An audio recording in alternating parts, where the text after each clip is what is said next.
Good morning, sirs. Dr. Muttareddy garu and Narra Ramarao garu.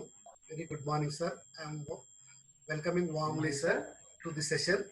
And dear friends, today we have a special guest, Mr. Narra Ramarao. He is the guest headmaster, ZPHS Borgam, Nizamabad district. Regarding sir, he completed 37 years of service. I actually joined in the service in 1983. At present, is working at the ZPS Borgam as a PGHM. Nearly, sir has a అంటే వృత్తి teacher అయినప్పటికీ ప్రవృత్తి ఏంటంటే పిల్లల లోపల scientific attitude ఎట్లా develop చేయాలి, విద్యార్థుల లోపల సైంటిఫిక్ యాటిట్యూడ్ని ఎలా డెవలప్ చేయాలి, ప్రజల్లో ఉన్నటువంటి మూఢనమ్మకాలను ఎట్లా నిర్మూలించాలి. సో ఇది వెరీ గుడ్ యాటిట్యూడ్ అన్నమాట. సో అట్లా చాలా ప్రోగ్రామ్స్ కండక్ట్ చేయడము. తర్వాత ఒక వింతైన విషయం ఏంటంటే జడ్పిహెచ్ఎస్ బోర్గం అనే ఒక స్కూల్ ఉంది నిజామాబాద్, జస్ట్ నియర్ బై ఒక 2 కిలోమీటర్స్ నిజామాబాద్ ఎంటర్ అయితే అనగా ఒక బోర్గం అనే ప్లేస్ వస్తుంది. అక్కడ సార్ పనిచేస్తున్నారు. ఆ స్కూల్లో తెలంగాణ రాష్ట్రంలో ఉన్నటువంటి అన్ని స్కూళ్ళలో కంటే, హై స్కూల్లో కంటే 1440 స్ట్రెంత్ తోటి ప్రథమ స్థానంలో ఉండడం. Really heads of sir. ఎట్లా మీరు సాధ్యమైంది ఇంతమందిని తీసుకురావడం, ఎట్లా ఎన్ని సెక్షన్ పెట్టారు, అసలు మీరు ఎట్లా నడిపిస్తారు స్కూల్ని, మాకు విచిత్రం సార్ ఇదైతే. తర్వాత సారు డిస్ట్రిక్ట్ లెవెల్ అవార్డే కాకుండా స్టేట్ లెవెల్ అవార్డు కాకుండా 2018లో నేషనల్ అంటే జాతీయ స్థాయిలో ఉత్తమ ఉపాధ్యాయునిగా కూడా ఎంపిక కావడం జరిగిందమ్మా. 2018 లోపల, 2007లోనేమో స్టేట్ లెవెల్ అవార్డ్, 2018లో నేషనల్ లెవెల్లో ది బెస్ట్ టీచర్ అవార్డు తీసుకోవడం జరిగింది. సార్ ఇవి కాకుండా ఇంకా చాలా అవార్డ్స్ బయట ఎన్జిఓస్ నిర్వహించినటువంటి సంస్థల నుంచి చాలా అవార్డు తీసుకోవడం జరిగింది. అదేవిధంగా రాష్ట్రీయ విద్యా మిషన్ లోపల మనం దాంట్లోపల సారు ఆల్టర్నేట్ స్కూల్ కోఆర్డినేటర్ అంటారు దాన్ని. ఆ పోస్ట్ గా పనిచేసి దాదాపుగా 100 మంది అనాథ బాలలకు ఒక హాస్టల్ నిర్మించి 1500 మంది బడి బయట ఉన్న బాల బాలికల్ని వర్క్ సైట్ స్కూల్స్ ఏర్పాటు చేసిండమ్మా. అంటే వర్క్ సైట్ అంటే ఏంది, ఎక్కడైతే ఈ పని చేస్తుంటారో ఆ పని చేసే దగ్గరనే ఆ స్కూల్ ఏర్పాటు చేసి ఆ స్కూల్లో కొంత టీచర్లను అపాయింట్ చేసి అక్కడ ఆ పిల్లలకు విద్యాభ్యాసం చేయడం జరిగిందమ్మా. ఇంకా సార్ కూడా చెప్పాలంటే చాలా ఉన్నది, మీరే చూస్తారు ఇప్పుడు. తినబోతు రుచి ఎందుకు అన్నట్టుగా. Sir welcome sir. On behalf of our principal and DIET Vikarabad I welcoming you sir. Please hand over the session sir. Thank you very much. Thank you very much sir. మొదలుగా మిత్రులు రామాచారి గారికి, సార్ నా వీడియో వస్తుందా? Yes sir, it's clear sir. Ramachari గారికి, అట్లాగే Vikarabad diet కళాశాల principal గారు జానిరెడ్డి గారికి, అట్లాగే ఇతర ప్రముఖులు ఉన్నారని చెప్పారు సారు, వారందరికీ, అట్లాగే డైట్ స్టూడెంట్ టీచర్స్ అందరికీ కూడా శుభోదయం. ఈరోజు సైంటిఫిక్ యాటిట్యూడ్ మీద రామాచారి గారు మాట్లాడమని చెప్పేసి అన్నారు. ఈ టాపిక్ చాలా అవసరము ప్రతి విద్యార్థికి, ముఖ్యంగా విద్యా సంస్థల్లో చేరేటటువంటి ప్రతి ఉపాధ్యాయుడు తెలుసుకోవాల్సినటువంటి టాపిక్.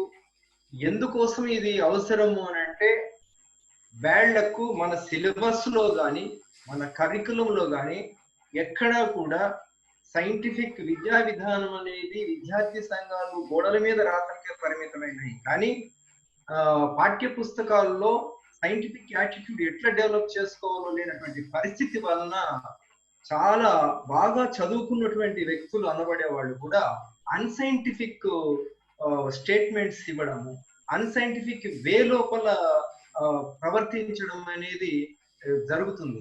అందుకోసమే మనము రేపటి భావి భారతాన్ని తయారు చేసేటువంటి వృత్తిలోకి వచ్చేటటువంటి ఉపాధ్యాయులు ఈ యాటిట్యూడ్ అలవాటు చేసుకోవడం చాలా అవసరము. నేను చెప్పేటటువంటి 1 గంటలో మీకు అందరికీ వస్తుందని నేను చెప్పలేను, కానీ ఒక పరిచయం మాత్రం చేయడానికి నేను ప్రయత్నం చేస్తాను. దయచేసి భవిష్యత్తులో కూడా మళ్ళీ అవకాశం వస్తే నేను మరి రామాచారి గారి యొక్క సహకారంతో ఇంటరాక్ట్ అవుతాను మీతో. ఎందుకోసం అంటే మా పాఠశాలకి నిజామాబాద్ డైట్ నుంచి సుమారు ఒక 50-60 మంది ప్రతి సంవత్సరం వస్తారు. వాళ్ళందరికీ నేను ఈ క్లాసులు పెడతాను. వాళ్ళు ఇది మాకు ఎప్పుడు చెప్పలేదు సార్, ఇది బాగుంది సార్ అని చెప్పి అంటూ ఉంటారు. అంటే దాని లోపం నాకు కనిపిస్తూ ఉంది. అందుకోసమని సార్ ఓకేనా సార్, నా వీడియో కనిపిస్తుంది కదా? Yes sir, it's fine sir, it's fine. Carry on. If you don't mind sir, use bilingual or Urdu also. You can English వాడొచ్చా? Yes sir, yes sir, definitely sir, definitely. Okay. Thank you one and all. So I will interact with you with English language also wherever it's necessary. Please ask any questions that you may feel that is not understood. I request all the students, this is very important class, scientific attitude, scientific temperament. The teacher, those who are aspiring to take the teaching profession, that person has to learn the basics of the scientific attitude. It will helpful for his personality as well as to his family as well as to the society. So this is the need of the day, I feel. That's why let me start. So konni amshalu, some aspects I will present before you. So as Ramacharya sir said, I will present within 40 minutes. I will left over 20 minutes for you for interaction purpose. If any doubts, so I will give. Even in between also, if you want to ask, then you may have the chance. Through chat they can ask sir. Yes sir. Yes, okay. Even chat also. Okay. So little bit time ఉంది కాబట్టి నేను first question అడుగుతాను. జీవితంలో మనము సత్యము, truth గురించి తెలుసుకోవాల్సిన అవసరం ఏమిటి? It's a question, basic question. అసలు ట్రూత్ అనేది తెలుసుకోవాలన్నా, వాట్ ఈజ్ ట్రూత్? ట్రూత్ తెలుసుకోకుండా మనం జీవనం సాగించవచ్చు? Basic question. ఎవరైనా ఒక విద్యార్థి ఇంటరాక్ట్ అవుతారా? ఎస్ సార్, మనం తెలుసుకోవాలి ట్రూత్ ఏంటి, ట్రూత్ ఏం ట్రూత్ కాదో తెలుసుకోవాలి సార్ ఫస్ట్. తెలుసుకోకపోతే నష్టం ఏంటి? మనం లాస్ అవుతాం సార్. అంటే ఏది కరెక్టో ఏది రాంగో తెలియకుండా మనం బ్లైండ్ గా బిలీవ్ కావద్దు కదా సార్. Okay, very good. ఒక ఎగ్జాంపుల్ ఏమైనా చెప్పగలుగుతారా? ఒక ఎగ్జాంపుల్. ఓకే ఓకే అమ్మా, వెరీ గుడ్, చక్కగా చెప్పారు. మనం లాస్ అవుతాం, మనము లాస్ అవుతామని చెప్పేసి అమ్మాయి చెప్పింది. అయితే కొన్ని ఎగ్జాంపుల్స్ చూద్దాం. ఇప్పుడు చెస్ట్ పెయిన్ తోటి ఒక పేషెంట్ హాస్పిటల్కి వెళ్తాడు. హాస్పిటల్కి వెళ్ళినప్పుడు ఎక్కడ చెస్ట్ పెయిన్ ప్రాబ్లం ఏంటి, ఎక్కడ బ్లాక్ ఉంది, అసలు బ్లాక్లు ఉన్నాయా లేవా, అసలు చెస్ట్ పెయినా లేకపోతే గ్యాస్ట్రిక్ ప్రాబ్లమా, what is that one? What doctor has to do first to treat the patient? Are you following? Yes sir. Yes, very good. Diagnosis చేయకుండా ఏదో ఒక గోల్ ఇచ్చినాడు, అది డయాగ్నోసిస్ చేయలేదు, ఇన్వెస్టిగేషన్ చేయలేదు, గ్యాస్ట్రో అనుకొని చెప్పేసి గ్యాస్ట్రిక్ టాబ్లెట్ ఇచ్చినాడు, ఏమైతుంది? అది యాక్చువల్గా చెస్ట్ హార్ట్, అది హార్ట్ ప్రాబ్లము, ఇతను గ్యాస్ట్రిక్ ఇచ్చినాడు, ఇన్వెస్టిగేషన్ ట్రూత్ ఐడెంటిఫై చేయకుండా ఇంకోటి ఇచ్చినాడు, ఏమైతుంది? పేషెంట్ చనిపోతాడు, లేదా ఇంకా సివియారిటీ పెరగవచ్చు, ఏదన్నా జరగవచ్చు. ఇట్లా అట్లాగే మీరు ఏ అంశం తీసుకున్నా, నేను జస్ట్ ఒక చిన్న ఎగ్జాంపుల్, మీరు ఏ అంశం తీసుకున్నా, సపోజ్ మీరు వికారాబాద్ నుంచి కోటికి రావాలి లేకపోతే హైదరాబాద్ రావాలి, సరి అయిన తోవ ఎంచుకుంటారా లేకపోతే ఎటు పడితే అటు వచ్చేస్తారు? కరెక్ట్ తోవ ఏది, దగ్గర తోవ ఏది, కంఫర్టబుల్ వే ఏది తెలుసుకుంటారు. మీరు ఏ అంశం తీసుకున్నా, ఇవాళ మనం తినేటటువంటి vegetables, what we are eating vegetables and the food items, those were discovered by the ancient people. In what way they have invented all these things? They have eaten and they have observed what are poisonous, what are non-poisonous, and they selected these are the suitable for human beings. In that way we got the vegetables that what we are eating now. Vegetables ఊరికే రాలేదు, దాని వెనక ఎంతో శ్రమ ఉంది. చాలా కొన్ని విషపూరితమైన తీసుకొని ఆదిమానవుడు తిని చనిపోయిన తర్వాత ఇవి పనికి రావని చెప్పేసి పక్కకు పెట్టేసి పనికొచ్చే వాటిని మాత్రమే మనకు అందించాడు. ఇదంతా రీసెర్చ్ జరిగింది ముందల. ఇదంతా అంటే ఏంటి? ట్రూత్ తెలుసుకోకుండా వెళ్ళలేవు. ఎవరికి అవసరం ట్రూత్? ప్రతి ఒక్కరికి అవసరమే. ఈవెన్ దొంగలకి కూడా అవసరమే ట్రూత్. అంటే సక్రమంగా జీవిస్తాము అనుకునే వాడికి అవసరం లేదు, వక్ర మార్గంలో జీవిస్తాను అనుకునే వాడికి అవసరమే. ఒక ఏటీఎం ఎంత పకడ్బందీగా నిర్మిస్తారు, ఏటీఎం లో చోరీ చేయాలనుకుంటాడు ఒకడు, దాన్ని అది ఎంత బలంగా ఉంటుంది, ఏ టైంలో దొంగతనం చేయాలి, ఎట్లా బ్రేక్ చేయాలి, లేకపోతే హ్యాకింగ్ ఎట్లా చేయాలి అనేది వాస్తవం తెలిస్తే హ్యాకింగ్ చేయాలి. హ్యాకర్స్ కూడా అంతే కదా, వాస్తవం తెలిస్తేనే దొంగ ఇది హ్యాకింగ్ చేయగలుగుతారు. కాబట్టి ఎవరికైనా ఎవరికైనా సరే ట్రూత్ తెలుసుకోవాల్సిన అవసరం ఉంది. ఇందులో ఎవరైనా భేదించే వాళ్ళు ఉంటే, విభేదించే వాళ్ళు ఉంటే చెప్పండి. ఓకే, నేను అందరు ఏకీభవిస్తున్నారు అని చెప్పేసి అనుకుని నేను ముందరికి వెళ్తాను. ఓకే, ట్రూత్ ప్రతి ఒక్కరికి అవసరమే. ఇప్పుడు ఈ యొక్క ఎగ్జాంపుల్స్ నుంచి నేను చెప్పిన కొన్ని ఎగ్జాంపుల్స్ కావచ్చు, మీ దగ్గర ఉన్నటువంటి అనేక ఎగ్జాంపుల్స్ కావచ్చు. What is truth? రెండవ పాయింట్, వాట్ ఈస్ ట్రూత్? ఇప్పుడు నేను ఇందాక చెప్పాను, మీరున్న పాయింట్ నుంచి హైదరాబాద్ లో కోటి హాస్పిటల్, ఇంకోటి హాస్పిటల్ కి రావాలి అని అంటే ఫస్ట్ మీరు రూట్ ని ఐడెంటిఫై, ఫ్లాష్ అవుతుంది మీకు మైండ్ లో. మీకు ఫ్లాష్ కాదు, మీకు తెలియదు. తెలిసిన వాళ్ళు అడుగుతారు ఎట్లా పోవాలి అని. అది మీ మైండ్ లో రిఫ్లెక్ట్ అయిన తర్వాత మీరు సొంత వెహికల్లో కావచ్చు, ఇంకొకటి వెహికల్లో కానీ వచ్చేస్తారు. అంటే ఫస్ట్ అదేంటిది? నీ మైండ్ లో లేదు, వెలుపల ఉంది, నీ మనస్సుకు వెలుపల ఉంది. నీ మనసుకు వెలుపల ఉన్నాయి. ఎన్ని ఉన్నాయి? ఇంకోటి రావడానికి 40-50 మార్గాలు ఉన్నాయి. చాలా మార్గాలు ఉండొచ్చు. లేదా ఆ మార్గంతో రాకుండా, ఇంకోటికి రాకుండా, అసలు హైదరాబాద్ టచ్ కాకుండా బైపాస్ అయిపోయి విజయవాడ కూడా పోవచ్చు ఏమి తెలుసుకోకపోతే, లేదా మెడ్రాస్ పోవచ్చు. నీకు ఇష్టం ఉన్న తోవలు ఉన్నాయి భూమి మీద, ఎటన్నా పోవచ్చు. కానీ ఇంకోటికే రావాలి అన్నప్పుడు ఈ అన్ని త్రోవల్లో నుంచి, ఎన్ నంబర్ ఆఫ్ తోవల్లో నుంచి you have to select a right one. Right one తెలుసుకోవడం అంటే నీ మనసుకు నీ మనసులో లేని దాన్ని, బయట ఉన్నదాన్ని, కరెక్ట్ అయిన దాన్ని తీసుకోవడము.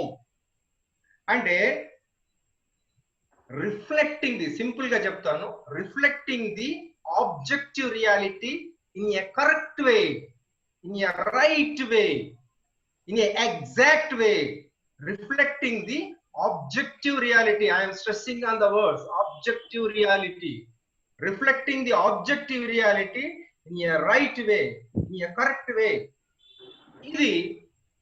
ఇది దీనిని మనము ఏమంటాము? ట్రూత్ అంటాము. ఈ ట్రూత్లు ఎన్ని ఉన్నాయి అంటే ఇక్కడ క్లారిటీ అయిందా లేదా ఒకరిద్దరు రెస్పాండ్ కాండి. Students, yes sir. అర్థమైందమ్మా Neha? Yes sir. Yes sir. అర్థమైంది కదా? రైట్. ట్రూత్ అంటే ఏంటిది? Reflect the exact objective reality in your mind. ఇది సెంటెన్స్ రాసుకోండి. ఇది అయిన తర్వాత ఇట్లా ఈ ప్రాసెస్ మంచిదా కాదా అనే దానికి మీరు ముందలే సమాధానం ఇచ్చారు. ఇదే కరెక్ట్, మనము ట్రూత్ ను తెలుసుకోవాలని చెప్పి ఫస్ట్ అందరు అంగీకరించారు. అంగీకరించిన తర్వాత what is truth? Reflection of the. Reflection అంటే బయట ఉంది వస్తువు, దాన్ని మీరు మైండ్ లోకి రిఫ్లెక్ట్ చేసుకుంటారు. ఎట్లయితే మీరు అద్దం ముందర నిలబడితే when you stand before the mirror that you can visualize your image in the mirror. Okay, that image is truth. What is truth? That is a reflection of your body, physic body. Physic body is an objective reality. The image is subjective reality. Subjective reality అంటే మన mind లో ఉన్నదాన్ని subjective reality అంటాం. మన mind కి వెలుపల ఉన్నదాన్ని objective reality అంటాం. ఇప్పుడు మీకు క్లియర్ అవుతుంది. ఆబ్జెక్టివ్ రియాలిటీని ఉన్నది ఉన్నట్లుగా యాజ్ ఇట్ ఈస్ గా ఎగ్జాక్ట్ గా 100% గా నువ్వు మైండ్ లోకి తీసుకుంటే అది ట్రూత్. ఈ ట్రూత్ యొక్క మొత్తం సమాహారమే, ఆ ట్రూత్ ప్రకారం బిహేవ్ చేయడమే శాస్త్రీయ దృక్పథము లేదా scientific attitude. That you behave according to the truths in your life. You interact with the people, you do the different types of activities, you respond to the stimulants that you face in the day-to-day life. That is called the scientific attitude. సరే, మరి ఇప్పుడు సమస్య ఏం వచ్చింది sir? దీనికి అసలు సమస్య ఏం వచ్చింది? సమాజంలో ఇట్లా జరగడం లేదా అంటే చాలా మట్టికి జరగడం లేదు. చాలా మట్టికి జరగడం లేదు. ఏవి జరుగుతున్నాయి, ఏవి జరగడం లేదు. ఏవైతే బాడీ నీడ్స్, ప్రాణాంతకమైనటువంటివి, అనుభవపూర్వకంగా వచ్చినటువంటి అంటే మనకి ఎక్స్పీరియన్స్ ప్రకారంగా వచ్చినటువంటి వాటిల్లో మాత్రమే మనం సైంటిఫిక్ గా ఉంటున్నాం. మనం ఎక్స్పీరియన్షియల్ గా రానటువంటి వాటిలో కూడా చాలా అన్సైంటిఫిక్ భావజాలము ఇప్పటికే మనకి ఎక్కింది, ఉన్నది. చాలా కొద్ది ఉంది. చాలా అంటే చాలా ఉంది, టన్నుల కొద్ది అన్సైంటిఫిక్ అంటే అన్ట్రూత్స్ మొత్తము ట్రూత్స్ గా పరిగణించే వ్యవహారం ఉంది. కరెక్ట్ ఇమేజ్ ని మనం తీసుకోలేదు. మన పెద్దవాళ్ళు చెప్పారు కాబట్టి మనం విన్నాము, అది నిజం అనుకున్నాము. అటువంటి ఎన్ని ఉన్నాయంటే కోకొల్లలుగా ఉన్నాయి. మీకు అంటే నాలెడ్జ్ ని మనం ఏ విధంగా గెయిన్ చేస్తామో నేను చెప్తాను.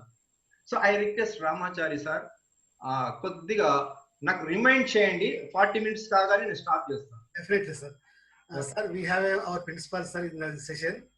Okay, sir. ఓకే. నమస్తే సార్, వెంకటేశ్వర గారు నమస్తే. మిమ్మల్ని చూస్తాను SCRT లో.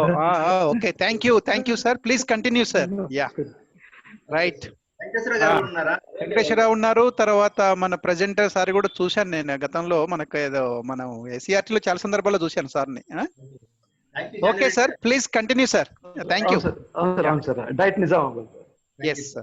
Sir, we have 3 diets, sir. One is Mahbub Nagar and Nizamabad, sir. 4 diets. Ramarao గారిని మనం ఎప్పుడు ఇంత ముందు చాలా సందర్భాల్లో కలిసినామా? No. Thank you sir. Please continue sir రా session. Yeah, nice. Thank you sir. Yeah, right. మనము ఈ సైంటిఫిక్ యాటిట్యూడ్ లేకుండా, అది తెలియకుండా చాలా ట్రెడిషనల్ గా వచ్చేటటువంటి అనేకమైన విషయాలు మనం తెలుసుకున్నాం. ఏ విధంగా మనకి ఇన్ఫర్మేషన్ ఉంది మన బుర్రలో? మీకు నేను ఇందాక చెప్పాను, ఒక మిర్రర్ ముందర మనం నిలబడితే మన ఇమేజ్ మిర్రర్ లో ఉంటది. మిర్రర్ లో ఉన్న ఇమేజ్ ఫిజికల్ కాదు, భౌతికము కాదు. It is not a physical thing. It is just a right image, mirror image, that we call mirror image. ఆ మిర్రర్ ఇమేజ్ మాత్రమే, ఇమేజ్ ఫిజిక్ కాదు. ఇమేజ్ ఏంటిది అని అంటే నీ మనసులో ఉన్న భావంకి పోలుతుంది. అంటే ఇప్పుడు మీరు నన్ను చూస్తున్నారు, నా యొక్క ఫిగర్ మీకు మనసులో ఉంది. మీ మనసులో ఉన్న ఫిగరు నా బాడీ కాదు, నా శరీరం కాదు, నా భౌతికం కాదు. It is not a physical matter. What is in your mind regarding my picture? That is just is an image of me. ఈ ఇమేజ్ల యొక్క మొత్తము సమాహారమే మనసు, ఆత్మ. ఆత్మని కూడా అంటారు చాలా మంది. నా ఆత్మ ఘోషిస్తుంది, నా మనస్సు. ఇవి కొన్ని తెలుసుకోవాల్సినటువంటి అంశాలు, పెద్ద అంశాలు అయినప్పటికీ కూడా తెలుసుకోవాలి. ఈ మనసు లోపల ఉన్నటువంటి అన్నీ కూడా ఏముంటాయి? Physical. There will be no physical matter in the mind, just only images, thoughts, emotions, ఇవి మాత్రమే ఉంటాయి. దీన్ని ఇంకొద్దిగా పారిభాషిక తాత్వికంగా చెప్పాలి అంటే దీన్ని చైతన్యం అని అంటాం. మనిషికి ఉన్నదాన్ని చైతన్యం అంటాం. మనసు మాత్రమే కాదు, మనసు కొద్దిగా జంతువులకు కూడా ఉంటుంది మనసు. కానీ మనిషికి ఉన్నటువంటి స్పెషాలిటీ ఏంటంటే చైతన్యం ఉంటుంది. చైతన్యం అని అంటే we can think, we can reproduce, by using the available natural objects, we can reproduce. So our reproduction nature, our labor అంటే శ్రమ చేయడం, ఈ labor nature that is only confined to the human beings. కాబట్టి evolutionary part లో చూస్తే మనం ఇలా 2 కాళ్ళ మీద నిలబడ్డాము అంటే ఊరికే 2 కాళ్ళ మీద మనం నిలబడలేదు. కొన్ని లక్షల సంవత్సరాల శ్రమ దాగి ఉంది దీని వెనుక. మన 5 వేళ్ళు ఈ విధంగా పనిచేస్తున్నాయి, ఈ యొక్క బొటన వేలు ఈ 4 వేలకు వ్యతిరేకంగా వచ్చిందంటే ఇది చేయడానికి, ఈ పట్టు బిగించడానికి ఎవల్యూషనరీ పార్ట్. అంటే మన బాడీ మొత్తం కూడా శ్రమ చేయడానికి అనుకూలంగా మారిపోయింది. ఇందులో చాలా ఎక్స్టింక్ట్ అయినాయి, కొన్ని ఆర్గన్స్ ఎక్స్టింక్ట్ అయినాయి. సో బాడీ ఆ విధంగా తయారైంది. అయితే ఈ చైతన్యం కూడా నర్వస్ సిస్టమ్ యొక్క అత్యద్భుతమైనటువంటి very complex system, nervous system that has given to reflect the all over the surrounding world. The surrounding world includes society, nature, and also the psychological feelings. Everything that includes. ఇది మొత్తాన్ని మనం reflect చేసుకోగలుగుతున్నాము. ఈ reflect చేసుకునే క్రమంలోనే మనం first అడిగినటువంటి 1-2 ప్రశ్నలు మీరు పోల్చుకుంటే కొన్ని కరెక్ట్ గా తీసుకున్నాము. Some we have reflected perfectly in our mind. Suppose మీకు చెప్తాను, అగ్రికల్చర్ ఉంది. అగ్రికల్చర్ సామాన్యుడు సివిలైజేషన్ స్టార్ట్ అయినప్పుడు ఎక్కడైతే నదీ ప్రవాహంలో వాటర్ దొరుకుతాయో అక్కడ స్థిర నివాసం ఉండి అక్కడ పశుపోషణ చేసి వేటాడి తిరిగి వచ్చే క్రమం లోపల చనిపోయేవాళ్ళు. ఏదో ఒక వేట జంతువుని తీసుకొచ్చి ఆ గుహ దగ్గర పెట్టుకున్నప్పుడు ఆ జంతువు ఈనడం జరిగింది. జరిగినప్పుడు అతనికి ఫ్లాష్ లైట్ వచ్చింది, ఓహో జంతువు నుండి ఇంకో జంతువు వస్తుందేమో అని చెప్పి. ఆ విధంగా బయట తిరిగే బదులు ఇక్కడే పశుపోషణ చేద్దామని చెప్పి పశుపోషణ స్టార్ట్ అయింది. తిని విసిరివేసిన విత్తనాల నుంచి వ్యవసాయం మొలకెత్తడం చూసి మనం ఎందుకు తిరగాలి అని చెప్పేసి ఆ విత్తులు నాటి వ్యవసాయం చేయడం జరిగింది. నీళ్లు పైనుంచి కిందికి రావడం చూసి అబ్జర్వ్ చేసి అనేక లక్షల సంవత్సరాలు అబ్జర్వ్ చేసి ఓహో ఇది నీటిని ఆపితే మనం కిందికి పంపించవచ్చు కదా అని చెప్పి ఆనకట్టలు వచ్చినాయి. ఇదంతా సైంటిఫిక్ ప్రాసెస్. తన అనుభవంలో నుంచి వచ్చినవి అన్ని కూడా ఆది మానవుడు సైంటిఫిక్ గా తీసుకున్నాడు. అనుభవంలో లేని దగ్గరే తప్పుడడుగులు వేయడం జరిగింది. వాటినే టీచర్స్ గా మనము సెటరైట్ చేయాలి విద్యార్థులు. ఉదాహరణకి ఏంటి అనుభవంలో లేని రాంగ్ గా పర్సీవ్ చేస్తారు. పొద్దున్నే లేచినాడు, సన్ కనపడ్డాడు, సన్ కనపడి సన్ ఇటు ఉదయించినటువంటి సన్ను సాయంత్రం వరకు ఇంకో దూరం ప్రయాణం చేస్తున్నాడు. అక్కడ ఏం పర్సీవ్ చేసుకున్నాడు, నేచర్ ని ఏం పర్సీవ్ చేసుకున్నాడు, ఓహో ఒక రౌండ్ గ్లోబ్ అనేది పైన ఆకాశంలో ఇటు నుంచి అక్కడ వెళ్ళిపోతుంది. అది మొదలు రావడాన్ని ఉదయించడం అన్నాడు, తర్వాత అస్తమించడం అన్నాడు. సో ఆ విధంగా పోయిన తర్వాత ఏమైనా అవగాహన వస్తుంది. ఆ స్థితిలో మనమున్నా కూడా మనం నిలబడ్డది భూమి, ఇది చదునుగా ఉంది. ఎంత దూరమైనా మీకు చదునుగా కనిపిస్తుంది. ఇప్పటికైనా అతను చదునుగా ఉన్నదని చెప్పి ఆ రోజు అనుకున్నాడు. ఆ రోజు అనుకోవడంలో ఆయనకి తప్పు లేదు, ఈ రోజు అనుకోవడం తప్పు. అయితే ఆ రోజు సూర్యుడు భూమి చుట్టూ తిరుగుతున్నాడు అని చెప్పి అనుకున్నాడు. ఆ రోజు సామాన్యుడు అనుకోవడంలో తప్పు లేదు, ఈ రోజు అనుకోవడం తప్పు. ఒక రోజు సూర్యుడు కనిపించలేదు. ఎందుకు కనిపించలేదు అర్థం కాక, రోజు వెలుగునిచ్చేవాడు ఎందుకు కనిపించలేదు అర్థం కాక, అదేదో పాము మింగిందని చెప్పి ఒక దగ్గర అనుకున్నారు, అదేదో డ్రాగన్ మింగిందని చెప్పి ఇంకొక దేశం ప్రజలు అనుకున్నారు, అదేదో నక్క మింగిందని చెప్పి ఒక దేశ ప్రజలు అనుకున్నారు. ఎక్కడ ప్రజలు అక్కడ కమ్యూనికేషన్ సిస్టమ్ లేదు కాబట్టి డిఫరెంట్ భావాలతోటి ఆ సూర్యుడు కనిపించలేదు అనుకున్నారు. తర్వాత సైన్స్ డెవలప్ అయిన తర్వాత అది కారణం కాదు, సూర్యుడికి భూమికి మధ్యలో చంద్రుడు అడ్డంగా వచ్చినాడు, సూర్యుడు కాసేపు వెలుతురుని ఆపేసినాడు. ఎందుకంటే ఒపెక్ బాడీ, ఈ అన్ని ఒపెక్ బాడీస్ కాబట్టి that they won't allow the rays through them. That's why we are for little while that we are not observing the sun, but what you have seen earlier, so that is called an eclipse. And tarvata kanipistadu, no difference, it makes no difference, emi effect undadu, eppudu vache race appudu kuda vastayi, emi undadu. కాసేపు మనము light చేతి అడ్డం పెడితే light ఎట్లయితే నీడ చేతి నీడ కింద పడుతుందో, భూమి యొక్క నీడ, the shade of the moon falls on the earth, in which area the people have been covered by that shade that they cannot visualize the sun. That is called solar eclipse. In the similar fashion, lunar eclipses. అని చెప్పి science చెప్పేంత వరకు ఈ పాము మింగుతుందనే కథ ఉంది. ఆ పాము మింగుతున్న కథ టీచర్లు అయినారు, డైట్ లో చదివినారు, ఈ స్టోరీస్ మొత్తము బీఈడీలో చదివినారు, టీచర్ చెప్పారు, మనం చెప్తున్నాం, పిల్లలకి అదే చెప్తున్నాం, ప్రశ్న జవాబులు రాపిస్తున్నాం. ఇంటికి వెళ్ళి ఏం చేస్తున్నాము? ఎవరైనా ఒకరు చెప్తారా? ఇంటికి వెళ్ళి గ్రహణం రోజు ఏం చేస్తున్నాం? Can I tell, sir? Yeah, please. Yeah, you can. Good morning, sir.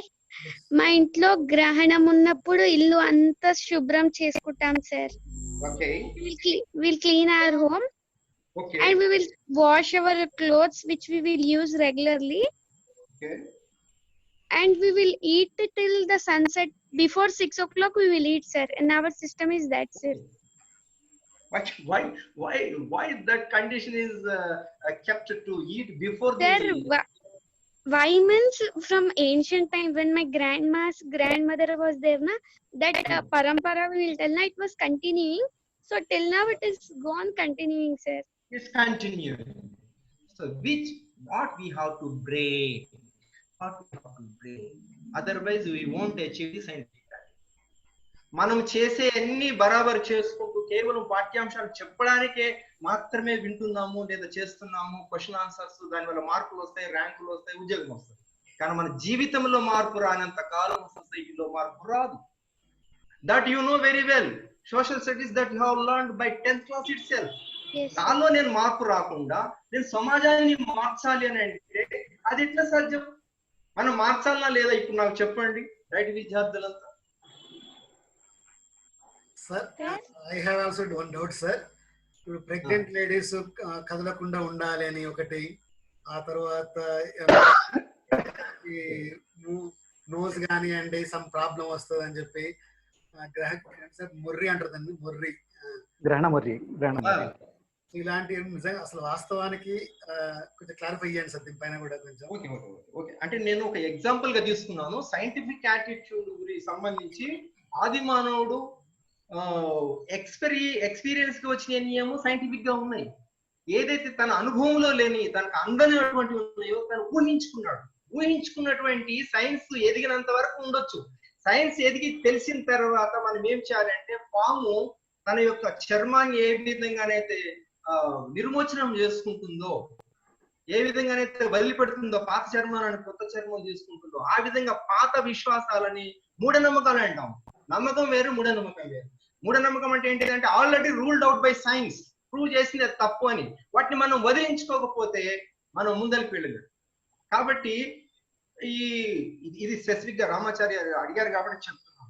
అంటే ఎప్పుడు వచ్చే రేసే అక్కడి నుంచి వస్తాయి, సన్ నుంచి. గ్రహణం అప్పుడు స్పెషల్ గా ఏమి రావు మనకి. ఇది గ్రహణం మొర్రి అని చెప్పేసి అంటారు. అంటే ఈ గ్రహణం మొర్రి అనేది గ్రహణానికి గ్రహణం మొర్రికి ఎలాంటి సంబంధం లేదు, పేరు అలా పెట్టారు. ఇప్పుడు ఎట్లా అంటే పప్పు తింటే చీము పడుతుందని చెప్పి ప్రతి ఒక్కళ్ళు విశ్వసిస్తారు. పప్పుకి చీముకి ఎలాంటి సంబంధం లేదు. అట్లాగే పాము పగబడుతుంది అంటారు, పాము పగబట్టదు. అయితే గ్రహణం మొర్రి టైము, ఆ టైంలో తెలియక ఆ గ్రహణం అప్పుడు పుట్టుంటాడు, వాడికి ఇది క్లెఫ్ట్ ప్యాలెట్ అనేది వచ్చి ఉంటుంది. Cleft palate is caused by the genetic error. That is a genetical disease that can be corrected by the surgery. దాని సర్జరీ ద్వారా సెట్ చేయొచ్చు. గ్రహణానికి గ్రహణం మొరికి ఎలాంటి సంబంధం లేదు. ప్రెగ్నెంట్ ఉమెన్ సోలార్ ఎక్లిప్స్ చూడటం వల్ల ఎటువంటి ప్రమాదము జరగదు. ఎవరికైనా ప్రమాదం ఏం జరుగుతుంది? ప్రెగ్నెంట్ ఉమెన్ కానీ, నాన్ ప్రెగ్నెంట్ కానీ, లేదా కామన్ మ్యాన్ కానీ జరిగే ప్రమాదం ఏంది కదా అంటే, జనరల్ గా ఎవరమైనా సరే మామూలు నార్మల్ డేస్ లో we won't watch the sun like moon. చెప్పండి, ఎవరైనా చూస్తారా? సన్ మీద ప్రేమతోటి ఈ రోజు సన్ కాసేపు చూస్తా అని చెప్పి ఎవరైనా చూస్తారా? చూడరు. ఎందుకు చూడరు? దాని నుంచి ఇచ్చే రేస్ నేను న్యాచురల్ గానే కన్ను రిజెక్ట్ చేస్తుంది. కానీ గ్రహణం అప్పుడు, గ్రహణం వచ్చిన రోజు ఏంది, ఇదేదో వింత జరుగుతుంది చూద్దామని పైకి చూస్తారు. అప్పుడు ఏమవుతుందంటే షేడ్ వచ్చినప్పుడు ప్యూపిల్ ఏమవుతుందంటే కన్స్ట్రిక్ట్ అవుతుంది. మన ప్యూపిల్ వైడన్ అవుతుంది. మన ప్యూపిల్ వైడన్ అవుతుంది. కానీ చీకట్లో మనకి రేస్ కనపడదు. కేడైంది, సోలార్ ఎక్లిప్స్ వచ్చింది, వైడెన్ అయింది ప్యూపిల్, రేస్ వస్తా ఉన్నాయి. ఒక్కసారి మూన్ మూవ్ అవుతా ఉంది. మూన్ యొక్క డిస్క్ తన యొక్క డిస్క్ మీద నుంచి మూవ్ అయినప్పుడు లైట్ సడన్ గా వచ్చేస్తుంది. సడన్ గా వచ్చినప్పుడు ఈ ఓపెన్ అయిన వైడెన్ అయినటువంటి ప్యూపిల్ ఎమ్మంటే కన్స్ట్రక్ట్ కాదు. కానప్పుడు ఏమవుతుందంటే అక్కడ నుంచి వచ్చే సమ్ రేస్, అక్కడ నుంచి ఏమేమి రేస్ వస్తాయి? అల్ట్రావైలెట్ రేస్ వస్తాయి, ఇన్ఫ్రారెడ్ రేస్ వస్తాయి, విజువల్ రేస్ వస్తాయి, ఎక్స్ రేస్ వస్తాయి, గామా రేస్ వస్తాయి, ఆల్ఫా రేస్ వస్తాయి, బీటా రేస్ వస్తాయి. ఇలాంటి రేస్ మొత్తం వస్తాయి. ఈ రేస్ లో ఏమైనా సరే తప్పిపోయి అల్ట్రావైలెట్ కంటిలోకి పోతే the sensitive cells are there, రాడాన్స్ అండ్ ఇవి కోన్స్, రాడ్స్ అని చెప్పి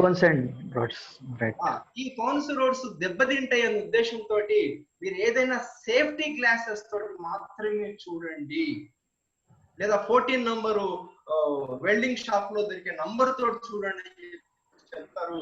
లేదంటే సోలార్ ఫిల్టర్స్ ప్రత్యేకంగా ఎవరైతే ల్యాబొరేటరీస్ ని చూస్తాయో వాటిని పెట్టుకునే చూడమని చెప్తారు. అంతేగాని అది మూఢనమ్మకం, జాగ్రత్తల కోసం చెప్తారు. కాబట్టి ప్రెగ్నెంట్ ఉమెన్ చూడొచ్చు. ఇది మామూలుగా సెలెస్టియల్ ఫినామినా అంతే. అది జరిగే క్రమం లోపల అసలు ఆ చంద్రుడికి కాన్షియస్నెస్ లేదు, ఎందుకంటే అది లివింగ్ బీయింగ్ కాదు. చంద్రుడు, సూర్యుడు లివింగ్ బీయింగ్ కాదు కాబట్టి కాన్షియస్ లేదు. ఏది మధ్యలో వస్తుందో, ఏది రావటం లేదో, సభ ఇప్పుడు చంద్రుడు మధ్యలోకి వచ్చినాడు నేను ఈ రేసుని పంపించాలా, డాష్ చేయాలని సూర్యుడు అనుకోడు. ఇది కదా మనం ఆలోచించాల్సింది. ట్రూత్ ని మనం రిఫ్లెక్ట్ చేయాలని ఇందాక ఫస్ట్ డెఫినేషన్ లో అనుకున్నాం. ట్రూత్ ఎంతవరకు ఉంది, ఈ విషయం ఎంతవరకు ఎక్స్టెండ్ అయిందో అంతవరకు ఉంది ఆబ్జెక్టివ్ రియాలిటీ. ఆబ్జెక్టివ్ రియాలిటీని యాజ్ ఇట్ ఈస్ గా తీసుకునేంత వరకు మనం వెయిట్ చేయాలి. మనకి ఏ విధంగా వచ్చింది నాలెడ్జ్? 3 రకాలుగా వచ్చింది మనకున్న ఇప్పుడు బుర్రల్లో ఉన్న నాలెడ్జ్ అనుకుంటున్నది. ఇందులో చాలా కొంత ట్రూత్ ఉంటుంది, కొంత ఫాల్స్ ఉంటుంది. ఇప్పుడు చెప్తుంది కదా, పప్పుది కూడా అంతే. అది చెప్పాలి అంటే పప్పు యాక్చువల్ గా పప్పు తింటే గాయం మానుతుంది, ఎందుకంటే పప్పులో ప్రోటీన్స్ ఉంటాయి. వెజిటేరియన్స్ తినేది అదే. ప్రోటీన్స్ తింటే ఏమవుద్ది? వైట్ బ్లడ్ సెల్స్ డెవలప్ అవుతాయి. వైట్ బ్లడ్ సెల్స్ డెవలప్ అయితే ప్యాథోజన్స్ చంపేస్తాయి. ప్యాథోజన్స్ చంపేస్తే గాయం తొందరగా మానుతుంది. కానీ రివర్స్ కూడా నమ్ముకొని తీసుకొచ్చేసి సొసైటీలో ప్రాపగేట్ చేస్తారు. దీన్ని ఎవరు తొలగించాలి? నా బేసిక్ ప్రశ్న. ఎవరు తొలగించాలి? క్లాస్ రూమ్ లో టీచరే తొలగించాలి. టీచర్కి ఎందుకు? అందుకోసమే సొసైటీ బిల్డర్ అని చెప్పి పేరు ఎందుకు ఇచ్చినారు? సొసైటీ బిల్డర్ అంటే ఏదో డిగ్రీ నుంచి బయటకు పంపించడం కోసం కాదు, ఒక మంచి సిటిజన్. వేమన్న గారు చెప్తారు, చదువు చదివేనేని సౌఖ్యం కలుగును, చదువు చదివేనేని సరసుడగును, చదువు మర్మమెరిగి చదివినా అది చదువురా విశ్వదాభిరామ వినురవేమా. ఎంత గొప్ప చెప్పాడండి 400 years బ్యాక్. చదువు మర్మమెరిగి అర్థమెరిగి చదవండి ఆయన. ఏదో ఒకటి రాసి బైహార్ట్ చేసి క్వశ్చన్స్ రాసి ఇది కాదు చదువు, నీ జీవితానికి ఉపయోగపడాలని చెప్పి 3 సార్లు చెప్పాడు ఆయన. కానీ ఇక్కడ అట్లా జరగడం లేదు చదువు. కాబట్టి ఈ విధంగా ఆలోచించవలసిన అవసరం ఉంది. ఏది రిఫ్లెక్ట్, ఆబ్జెక్టివ్ రియాలిటీని రిఫ్లెక్ట్ చేయాలి అని అంటే చాలా దానికి సూత్రాలు ఉంటాయి, దానికి నియమాలు ఉంటాయి. ఇవన్నీ కూడా చేయాలి. మరి మనకి ఎట్లా వచ్చింది?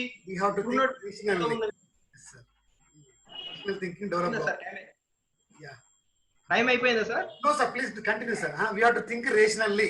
yes sir. Okay right. అయితే మనకు వచ్చినటువంటిది 2 రకాలుగా వస్తుంది. ప్రత్యక్ష ప్రమాణం అంటాం, డైరెక్ట్ మెథడ్ ద్వారా మనకు వస్తుంది బుర్రలో. రెండవది ఇండైరెక్ట్ మెథడ్ ద్వారా వస్తుంది. ఇండైరెక్ట్ మెథడ్ లోపల 2 ఉంటాయి మళ్ళా, కమ్యూనికేటివ్ మెథడ్, ఇంకొకటి ఇన్ఫరెన్షియల్ మెథడ్, అనుమాన ప్రమాణం అంటాం. శబ్ద ప్రమాణము, అనుమాన ప్రమాణం. శబ్ద ప్రమాణము ద్వారా 80% 90% మన బుర్రలోకి వచ్చి చేరింది. ఇందులో పాత్రలు ఎవరు? తాతమ్మలు, తాతయ్యలు, అమ్మమ్మలు, ఇంటి చుట్టూ ఉన్నవాళ్ళు, దారమ్మడ పోయేవాళ్ళు, వీళ్ళంతా అదిగో ఇదిగో గాసిప్స్ అట్లన్నా ఇట్లా అని చెప్తారు చూడు, ఇది మొత్తం ఎక్కించుకుంటాం. ఇప్పుడు కూడా మనం కూడా కొన్ని డిపార్ట్మెంట్స్ లో మాట్లాడుకుంటాం, ఆ సారు ఎవరు చెప్తే వాళ్ళ మాట వింటారు అని. అవునండి, ఇది శబ్ద ప్రమాణం. చెప్పగానే ఇప్పుడు బద్దెన కూడా ఇందుకే చెప్పినాడు, వినదగు నెవ్వరు చెప్పిన వినినంతనే వేగిరపడక వివరింపదగు కని కళ్ళ నిజము తెలిసిన మనుషుడెపో నీతి పరుడు మహిళన సుమతి